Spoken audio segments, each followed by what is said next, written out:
امام احمد ابن حنبل رحمہ اللہ، بڑی فیمس سٹوری ہے ان کی۔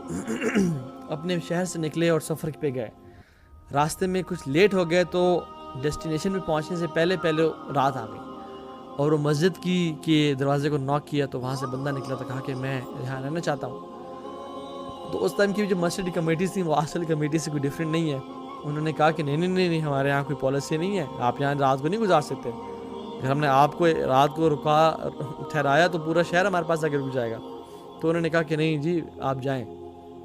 تو ایک نان بنانے والا بریڈ میکر گزر آتا، تو اس نے دیکھا کہ بزرگ انسان ہیں، دیکھنے میں بھی اللہ تعالیٰ کے عابد لگ رہے ہیں اور ان پہ چہرے پہ نور کے اثرات ہیں، تو انہوں نے کہا کہ بزرگ آپ میری طرف آ جائیں، میرے گھر میں رہ جائیں، انشاءاللہ کوئی مسئلہ نہیں ہے۔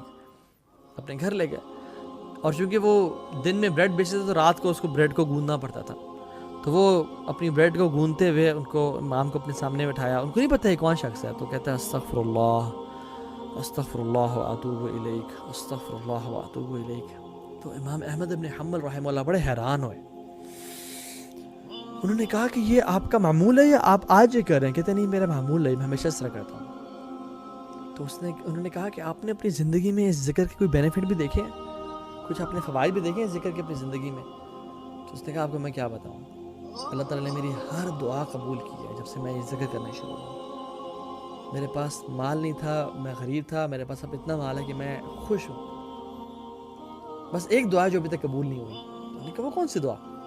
کہتے ہیں کہ میری بڑی خواہش ہے، بڑا نام سنا ہے میں نے امام احمد ابن حنبل کا، آج تک میری ملاقات نہیں ہوئی اور میں کافی عرصے سے دعا کر رہا ہوں، بس یہ ایک دعا قبول نہیں ہوئی۔ امام فرماتے ہیں لقد جررت الیک جرا، مجھے ایسے لگتا ہے کہ جیسے مجھے اپنے شہر سے نکال کے، اللہ تعالیٰ کے گھر سے مجھے نکال کے آپ کے گھر میں لایا گیا ہے آپ سے ملاقات کے لیے، کیونکہ مجھے اللہ کے گھر میں رہنے کی اجازت نہیں ملی، آپ کی طرف میں آیا ہوں صرف آپ سے ملاقات کرنے کے لیے، جیسے مجھے گھسیٹ کے فرشتے آپ کے پاس ملاقات کرنے کے لیے لائے ہیں۔ کیونکہ اس ٹائم میں ٹیلی ویژنس تھے نہیں۔